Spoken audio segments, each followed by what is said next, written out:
I open today by taking us on a little field trip.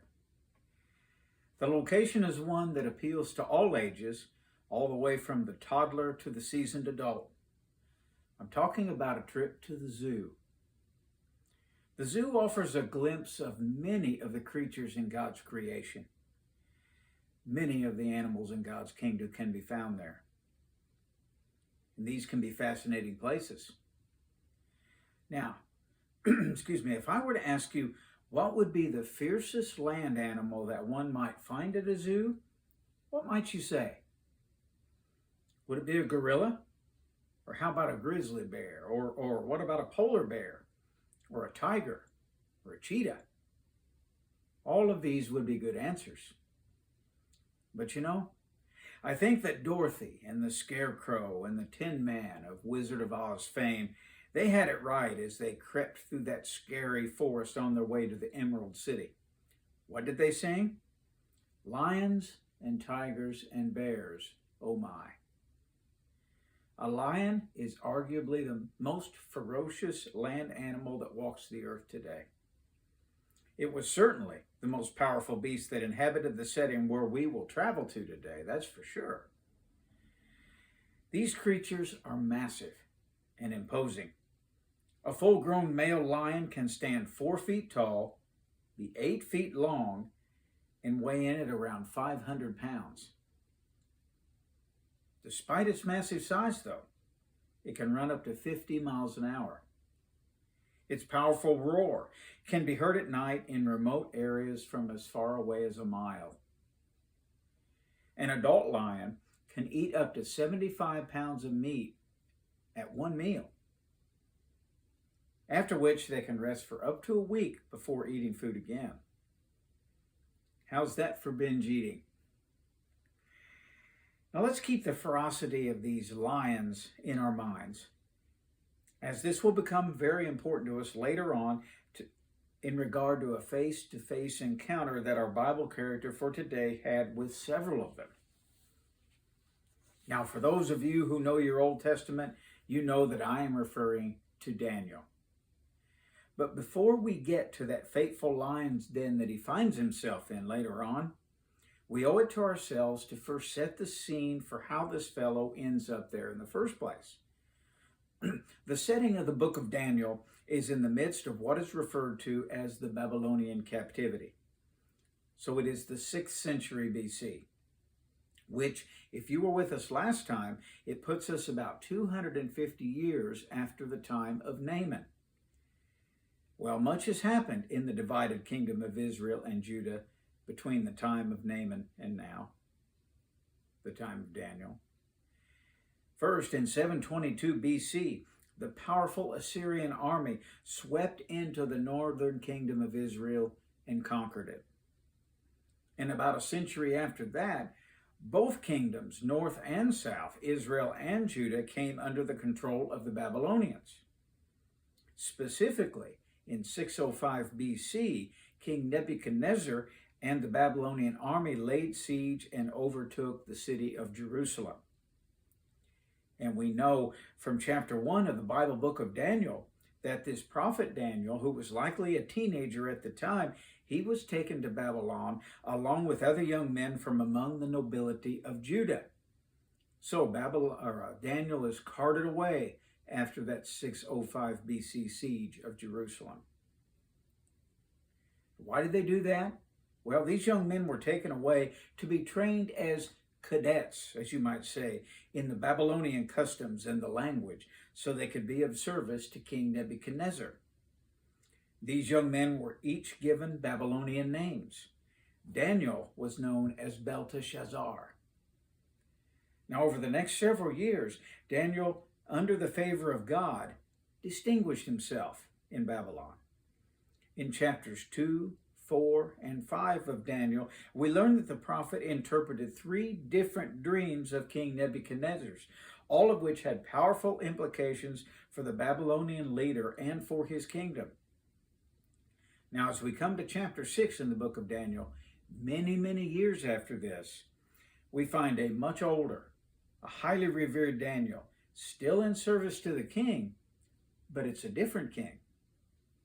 You see, there had been yet another change in power. In 539 BC, the Persians conquered the Babylonians.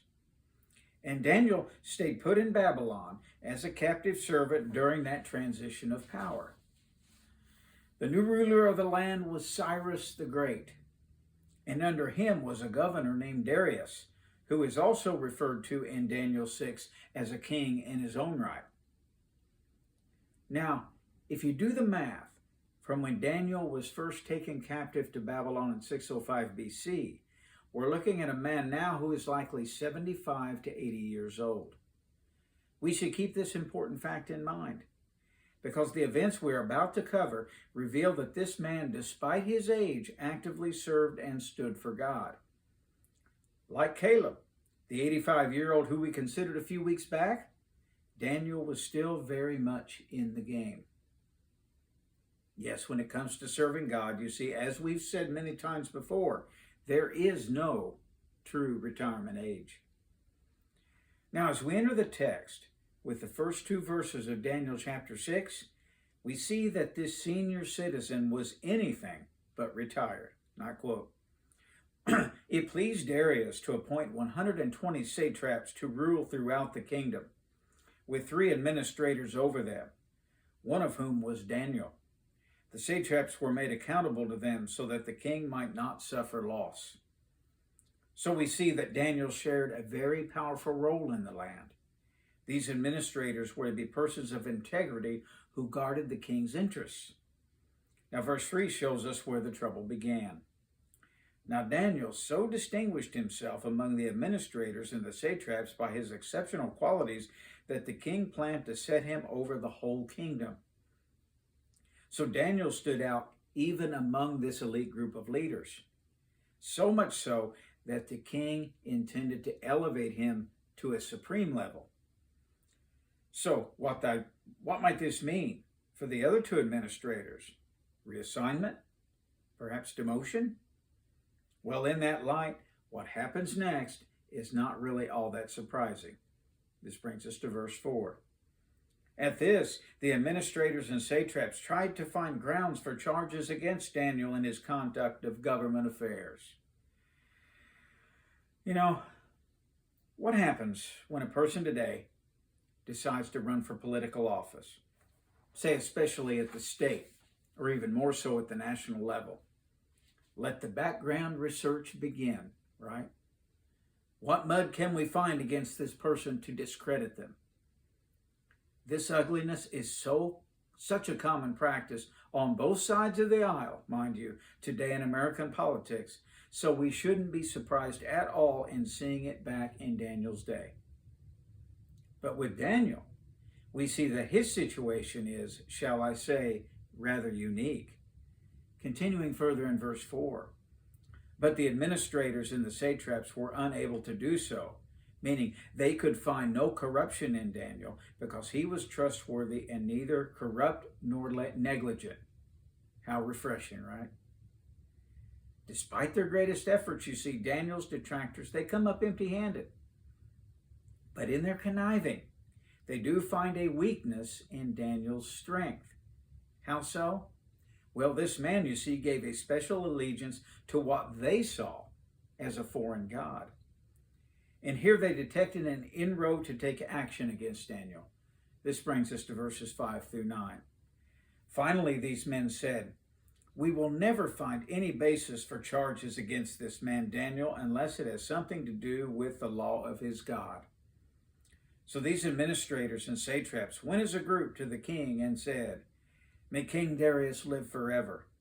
The royal administrators, prefects, satraps, advisors, and governors have all agreed that the king should issue an edict and enforce the decree that anyone who prays to any god or human being during the next 30 days, except to you, your majesty, shall be thrown into the lion's den. Now, your majesty, issue the decree and put it in writing so that it cannot be altered, in accordance with the law of the Medes and the Persians, which cannot be repealed." So King Darius put the decree in writing. Now, looking at this, honestly, this King Darius kind of appears to be a little gullible, doesn't he? He sure does. Well, perhaps it was the sheer number of people pushing that persuaded him to sign that edict. Perhaps it was the appeal to the king's ego that preempted the request for this. May King Darius live forever, they said. You know, these people must have really despised Daniel to have taken this situation this far. And their action might have been understandable, but still not warranted, mind you, if Daniel had stepped on them on his way to the top. But there is no indication that he did. We are dealing with a person of integrity here. So, if Daniel didn't backstab and plot on his way to the top, why did the other government leaders despise him so much? Well, it was their jealousy, and it was the prophet's unswerving commitment to God that irked them. They didn't like the fact that the one thing that distinguished Daniel as different was the same thing they themselves had chosen not to embrace. The satraps and the other administrators, being people, you see, who worshipped many gods, they would have likely given Daniel a pass if he would have treated his Yahweh as just one God among many. But that's not the way it was. This man gave his fullest allegiance to his God alone. And instead of seeing the true God behind Daniel's integrity and strength and work ethic, the satraps and administrators chose to burn in anger and jealousy. And you know, think about it. It is a reality that we live in a world today that is not so much different than Daniel's. If a person is prepared today to go out there and say that Jesus is the only way, if you say that there is no other way under heaven by which to be saved, then be prepared to be labeled, discounted, canceled, and even outright despised by some. Yes. But you know, Jesus meant it all when he said in Matthew chapter 5, verse 11 in his Sermon on the Mount, "Blessed are you when people insult you, persecute you, and falsely say all kinds of evil against you because of me." Now, we are not to go out and look for trouble, mind you. That's not what this is saying. But we are to live unashamedly for Jesus Christ. Returning to the story now, in Daniel chapter 6, verses 10 to 11. The law concerning prayer had been signed by the king, and the stage now is set to trap Daniel. Now, when Daniel learned that the decree had been published, he went home to his upstairs room, where the windows opened toward Jerusalem. 3 times a day he got down on his knees and prayed, giving thanks to his God, just as he had done before. Then these men went as a group and found Daniel praying and asking God for help. Now, if we can infer anything from this fellow, he must have been a person of habit. He likely woke up at the same time every day and left for work at the same time as well. He was possibly one of those who even ate the same thing for lunch every day. We don't know, but you get the idea. The picture you see is of a dedicated person who served his God in a steady, disciplined way, and that involved his prayer too. And these people, these plotting people, endeavored to use that truth against him. Now, before we move on, we need to get the correct idea here of what actually happened. It's not that Daniel heard the king's edict and then, out of spite, went on home and threw his large bay window open and prayed for all to see. No, that's not at all how it was. Note from verse 11 that Daniel had always been praying, I quote, as he had done before. He prayed every day, and more than one time a day. Therefore, Daniel's petition to Yahweh was not a flaunting action to the law just passed. In no way. Instead, this man of God practiced disciplined, dedicated, and regular prayer, and we, yes, can learn from that example. Continuing now in the story, verses 12 through 14. So they went to the king and spoke to him about his royal decree. Did you not publish a decree that during the next 30 days, anyone who prays to any god or human being except to you, your majesty, would be thrown into the lion's den? The king answered, the decree stands, in accordance with the law of the Medes and Persians, which cannot be repealed. Then they said to the king, Daniel, who is one of the exiles from Judah, pays no attention to you, your majesty, or to the decree you put in writing. He still prays 3 times a day. When the king heard this, he was greatly distressed. He was determined to rescue Daniel and made every effort until sundown to save him. Well, it's obvious that King Darius really liked Daniel.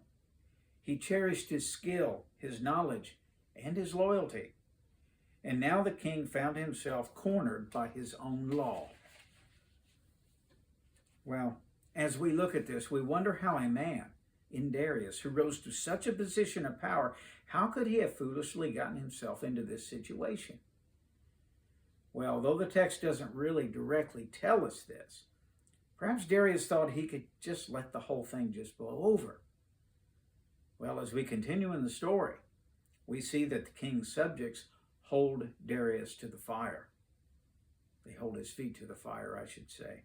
I quote, Then the men went as a group to King Darius and said to him, Remember, your majesty, that according to the law of the Medes and Persians, no decree or edict that the king issues can be changed. So Darius sincerely regrets making that edict. But what could he do at this point? If he overruled his own law, then his position as governor/king could be put in jeopardy. Cyrus the Great would see this. Add to this his all-important credibility in front of his people, right?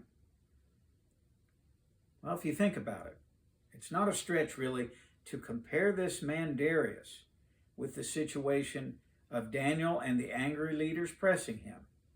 Take that situation and then think of another man named Pilate and his interaction with Jews and a corrupt Jewish leadership that would press Pilate nearly 9 centuries later. A great similarity there.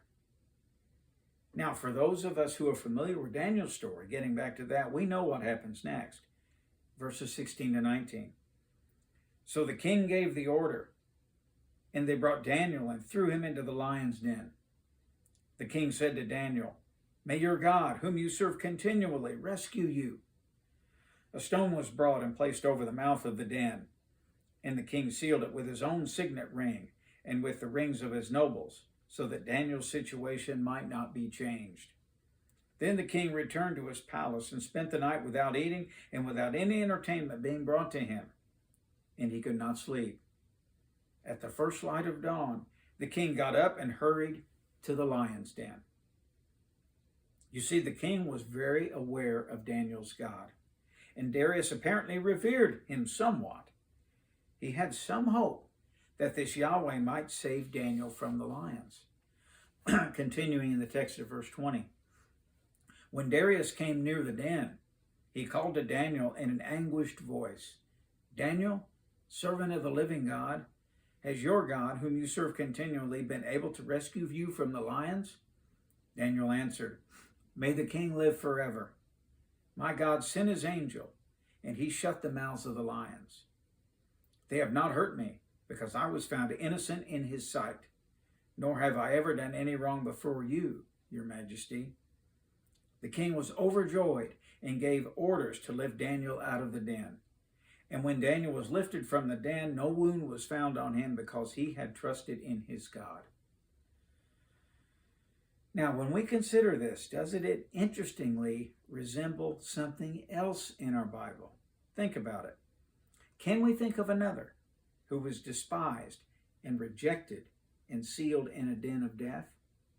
Can we think of another who had a stone rolled in front of the entrance and sealed to prevent his exit? And then, at the first light of dawn, the discovery is made. He is alive. The similarity is striking, isn't it? Had you ever thought about that before? Returning to the story now. Darius next exercises judgment on Daniel's enemies by feeding them to the same lions that had spared Daniel. We find that in verse 24. Now listen closely to what happens next in verses 25 to 28. Then King Darius wrote to all the nations and peoples of every language in all the earth, "May you prosper greatly. I issue a decree that in every part of my kingdom people must fear and reverence the God of Daniel. For he is the living God, and he endures forever. His kingdom will not be destroyed. His dominion will never end. He rescues and he saves. He performs signs and wonders in the heavens and on the earth. He has rescued Daniel from the power of the lions." So Daniel prospered during the reign of Darius and the reign of Cyrus the Persian. You see, through Daniel's integrity and his devout reverence of God, Yahweh is glorified. And that's what it's all about, isn't it? As we conclude our worship today and we go out into our own troublesome world, we should never doubt that as believers, we can indeed make a difference. We can live lives of dedication, discipleship, and integrity and purity toward God. At any age, we can do that. If you're living and breathing, you can do that. Yes, we can all be like Daniel out there in our own lion's den, making a difference, making an impression, turning some heads, both for good and for God. Let us pray. Father, we thank you for your wonderful word and the stories that we look at these week after week as of late, showing us men and women in your kingdom who served you, who stood for you, ordinary folks who looked to you and made a difference. They look beyond themselves, Daniel, Naaman, Jacob, and many other people that we have studied. They've lived their lives, but they've looked to you to be the guide for their lives. And we ask that of you today, Lord, as we go out into our Babylon, into our troubled world, and realize why we are here, to glorify you, and give us opportunity to work and to do many things, good things, things for your kingdom. We ask this in your name. Amen. Thank you for joining us today as we looked at just a little piece of Daniel's story. Come back and see us next time.